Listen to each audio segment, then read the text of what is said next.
Bonjour, je vous retrouve aujourd'hui avec une nouvelle vidéo dans le cadre de l'ADT du Rectangular Challenge. Alors je sais pas quand je posterai la vidéo, peut-être que la deadline sera passée et que le challenge sera fini, mais ça vous donnera quand même des inspirations pour, pour travailler certaines thématiques aussi. Ici, je vais travailler. Alors, ce sont les. Alors, je vous le redis, hein, j'ai pas fait les tags dans l'ordre. Enfin, vous l'aurez vu là. Je les ai fait dans le désordre, mais on arrive du coup de la fin. Là, il m'en reste très peu. Quand je fais celui-ci, il doit m'en rester 2 encore. Enfin, par rapport à ce que je m'étais fixé. Puis finalement, je vais faire les 2 derniers. C'est ce que je vous disais dans la vidéo précédente. Donc, je choisis des médiums avec lesquels je travaille vite, que je connais bien et enfin. Les feutres Écoline, je les connais pas si bien, mais c'est des techniques aquarellables, donc ça me va. Et les mises en couleur de mes personnages, d'ailleurs, que je vais pas forcément faire avec vous, parce que c'est des choses que je vous redis à chaque fois. Donc je vais vous faire des commentaires sur la fin, mais je vais pas forcément revenir sur ces mises en couleur, parce que c'est toujours un peu pareil. Par contre, le travail de fond, vous allez... Enfin, quoi qu'on pourrait dire aussi, c'est toujours un peu pareil aussi, finalement. Oui, tout est toujours tout pareil. À quoi ça sert que je fasse des vidéos, tiens, d'ailleurs. Je plaisante. Mais pour moi, il y a plus d'intérêt à vous parler de mes fonds que de vous parler de mes mises en couleur. Mais parce que j'ai rien de spécial à vous dire sur les mises en couleur. Et pour moi, les fonds, c'est ce qui pose le décor, c'est super important aussi. Mon personnage, après, il vient se placer dans un décor, mais c'est le personnage principal pour autant, mais c'est le décor pour moi qui est le plus difficile, qui permet vraiment de retranscrire une atmosphère. Donc c'est peut-être pour ça aussi que je vous propose que si j'ai un choix à faire entre une mise en couleur de tampon ou un fond, j'ai préféré passer du temps sur le fond et peut-être moins sur la mise en couleur, même si c'est important aussi. Mais des tutos, vous en avez plein. Donc vous pourrez faire votre petit marché. Alors ici, avec les feutres Écoline, donc les feutres Écoline, c'est de l'encre aquarelle sous forme de feutre. Hein, vous avez plein de formes d'aquarelle différentes, en godet, en feutre, en crayon, en aquarelle liquide aussi. Enfin voilà, il y a plein de choses différentes. Et alors l'avantage des feutres, c'est qu'on peut travailler de façon assez précise et assez intense, parce qu'en fait, on va pouvoir apposer le feutre directement sur le papier, sans apporter d'eau au début. Et en fait, on va avoir une intensité de couleur, déjà par rapport à ça. Alors, je sais pas pourquoi, à chaque fois que je veux travailler la thématique des îles et de la mer, je prends mes feutres Écoline avec ce combo-là. Je vous avais proposé une Memory Dex avec une petite baigneuse, d'ailleurs, de Janet pour Helen Create. J'avais travaillé avec les feutres Écoline et on était exactement dans les mêmes couleurs, le même combo couleurs, c'est tout pareil. Enfin, tout pareil, sans le vouloir, mais j'ai refait la même chose. Et là, je travaille la thématique des chapeaux, ici. Et dans tous les petits tampons que j'avais sélectionnés, que j'avais depuis quelques temps, mais que je n'avais pas encore utilisé, j'avais mon petit pirate, ici, là, que je vais travailler. Et du coup, mon petit pirate, j'avais envie de le travailler sur une île, vous savez, vraiment de façon très enfantine, quoi. Une dune, voilà, pour matérialiser l'île, la toute petite île isolée, et puis mon petit pirate dessus. Et puis me faire en arrière-plan une sorte de mer comme ça, un petit peu turquoise, qui se mélange avec le bleu du ciel. Donc...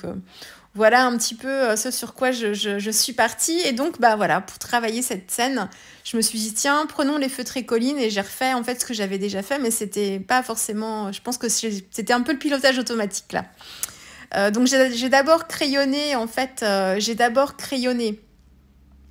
mon ciel, donc avec différentes couleurs de bleu, donc d'un turquoise plutôt clair, en fait, sur le bas. Et je suis remontée de plus en plus foncé. Je crayonne avec mon feutre. Et puis après, alors pour ça, j'utilise des pinceaux aquarellables. Pourquoi ? Parce qu'en fait, je gère beaucoup mieux la quantité... Enfin, c'est moi qui gère la quantité d'eau. Et ça me permet d'avoir des poils de pinceau qui sont toujours suffisamment humides, mais sans être détrempés non plus. Pour les pinceaux aquarellables, il faut vraiment faire attention. Il faut pas vous crisper sur votre pinceau, parce que c'est là où vous allez faire partir, en fait, si vous appuyez trop, comme vous avez une réserve d'eau dans le pinceau, et ben ça va vous donner, vous allez faire sortir de l'eau en fait dans les poils du pinceau. Quelquefois on se rend pas toujours compte de ça. Moi c'était mon cas au tout début, mais ça fait des années de ça quand j'utilisais les pinceaux aquarellables dans le cadre du scrap, pas du tout dans l'art journal. Et ben j'y arrivais pas parce que j'avais toujours trop d'eau en fait et ça m'agaçait vite. Et j'ai mieux compris comment l'utiliser quand j'ai fait de l'aquarelle avec des pinceaux classiques sans réservoir. Et c'est après que j'ai compris en fait comment marchait le pinceau à réservoir. Enfin, j'ai été beaucoup plus à l'aise avec après coup seulement. Et en fait, il faut vraiment pas appuyer, mais il faut vraiment avoir le geste souple. Autrement, vous allez déposer trop d'eau. Et le pinceau aquarellable ici, il est pratique parce qu'il me permet d'avoir toujours les poils du pinceau qui soient suffisamment humides. Et puis, ça me permet comme ça de pas trop diluer mon motif, de pas trop créer d'auréoles non plus. Et puis, je viens flouter en fait les différentes couleurs les unes avec les autres. Alors, j'utilise ici un papier aquarelle en 100% coton parce que je vais travailler avec beaucoup d'eau. Je veux pouvoir aussi flouter mes couleurs parce que quand vous travaillez avec les feutres Écoline, en fait, ils vont marquer un petit peu le papier, mais ils se floutent très très bien. Mais ils vont avoir tendance à s'imprégner aussi dans les fibres du papier. Donc, pour éviter les démarcations, il faut pas hésiter à revenir en fait aux démarcations pour venir flouter tout ça. Et en fait, il y a des papiers qui vont pas le supporter, ça, parce que à chaque fois que vous allez venir frotter, vous allez retirer du pigment et le pigment va pas s'imprégner en fait, parce qu'il faut qu'il s'imprègne dans le papier aussi, et vous allez en fait faire plus de dégâts. Alors, c'est pas forcément du 100% coton qu'il vous faut non plus, parce qu'il y a des papiers mix média qui supportent très bien ça. Et du coup, même le feutre ne va pas s'imprégner dans les fibres du papier à cœur parce que le papier, justement, est pas fait pour ça. Le papier aquarelle, lui, oui, mais avec du 100% coton, du coup, on peut bien revenir et on a le temps. Voilà, donc vous m'aurez vu faire plein d'allers-retours pour bien mélanger en fait les différentes couleurs ensemble, mais en essayant de garder quand même un dégradé et sans trop remonter non plus, en essuyant mon pinceau à chaque fois pour garder vraiment les différentes teintes. C'est un petit peu comme le système avec la gouache, comme vous m'avez vu faire, que ce soit les fonds marins ou que ce soit le ciel. Voilà, si on fait tout d'un coup, en fait, si on insiste trop, c'est prendre le risque de ne plus avoir de dégradé et de mélanger toutes les couleurs ensemble. Ensuite, j'ai séché et après, je suis venue travailler mon nil. Alors là, c'est super pratique avec les feutres aussi. Et avec mon feutre jaune, je viens créer en fait le côté bombé de mon nil. Je recouvre mon papier. Je viens avec un feutre un petit peu plus foncé. C'est un ocre jaune, mais qui est un peu plus... C'est l'ocre jaune foncé, je crois qu'il s'appelle. Je reviens sur le dessus et ensuite, je travaille comme ça. Je floute tout ça et je fonds en fait toutes les couleurs ensemble. Pour les nuages, j'ai changé un petit peu de technique. Là, c'est pour vous montrer un petit peu qu'on peut faire à peu près les mêmes choses avec des médiums différents, encore une fois. Sur d'autres rayages, vous avez montré en utilisant de la gouache blanche avec une petite éponge et on vient tapoter comme ça sur le motif du pochoir pour créer les blancs. Alors, on aura des blancs un petit peu plus intenses.